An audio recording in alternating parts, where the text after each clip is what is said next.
Chamisa, you're looking at me. Okay. Yes. So, obviously, the police had put up that petition saying you should not be holding a demonstration, and the High Court has nullified the demonstration. What is your take on that, and would you say that these protests are the best way to be handling whatever it is that Zimbabweans are dealing with? Well, first of all, you must understand that we are completely disturbed by the behavior of our police. The police is the police force of the people. It is a people's force, and it's supposed to behave as such. You know that the police have their slogan, pro populi, pro lege, pro patria, for the people, for the law, and for the country. So whatever they have to do has to be in line with respecting the people, the country, and the laws. We have the right to demonstrate. We went to the police, not in any adversarial manner, not in any confrontational manner, but fully aware and conscious of our constitutional right in terms of Section 59, that we have to demonstrate, we have to express ourselves freely and peacefully. That's why we have to notify them. We have a constitutional right to inform our police. The police has a constitutional duty and responsibility to provide security, peace, and order. Now, the fact that you then end up having a midnight response is shocking.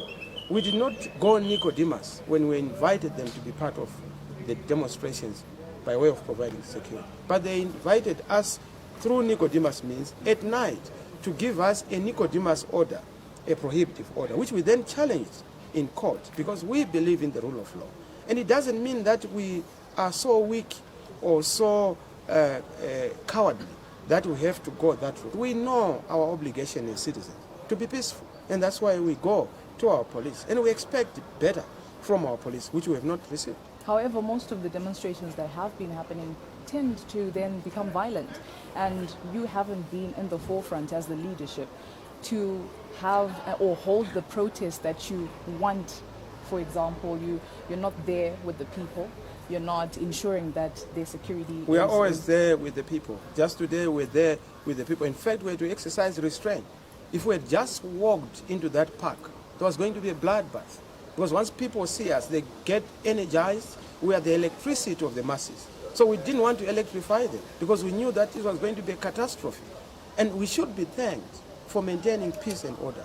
Look at what happened. You didn't get any MDC people, despite the fact that they were not duly notified that the demonstration had been banned at night. They did not do anything to show violence because we did not want to be violent. We don't believe in violence. It's not part of our DNA. For us, peace has to be given a chance. And that's what... You are also refusing the dialogue. No, dialogue has to be for people who don't agree. Those who represent one view with those who represent another. I and Mr. Mnangagwa don't agree. So that's why we need a credible mediator to have dialogue. Mr. Mnangagwa is in agreement with Maduku, with all those Muteki. So why should he have a dialogue with his choir? They are in agreement.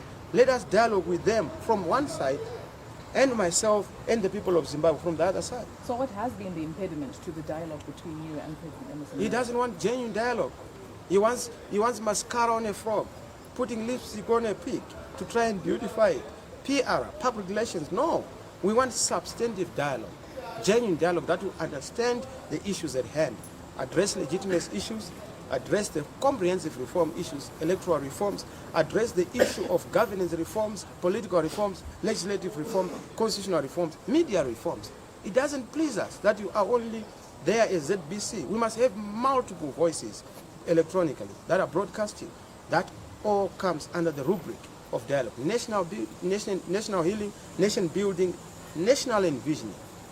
Having rapport amongst ourselves as a people, dealing with our past, national healing going forward, international re-engagement, economic reconstruction, economic reform. But that all has to come as a result of dialogue.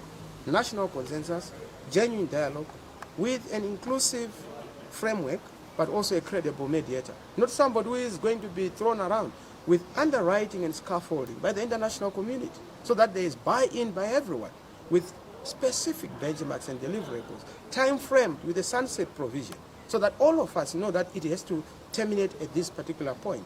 We don't repeat the mistakes of the inclusive government under the GNU. We want to have something practical, have proper transition, and then usher our country into a new dispensation.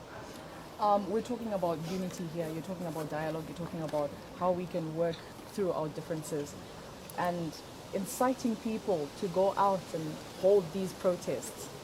Is that the best way to go about it? Giving an insight is not inciting. What we have done is to say to people, you have a right in the Constitution. The right is to express yourself.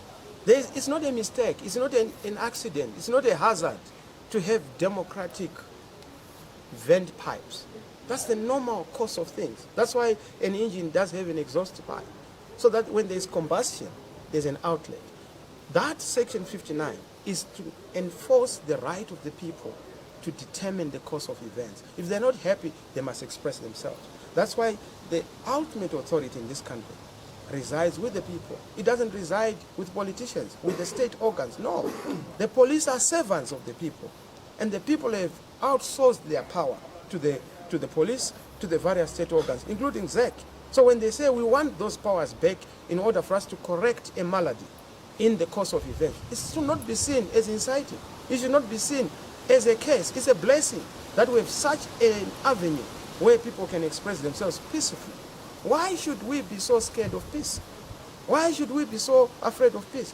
You and I have had to endure hours of darkness, hours of queuing for fuel, hours of suffering without our salaries, hours of not having cash in the banks. Is that normal? We have to come together and find a common solution. And we are saying peace is simple. Peace is about expression. We are expressing ourselves. Do you think that we would go and mobilize these few stones that the police were saying they were coming from the MDC? Do we look like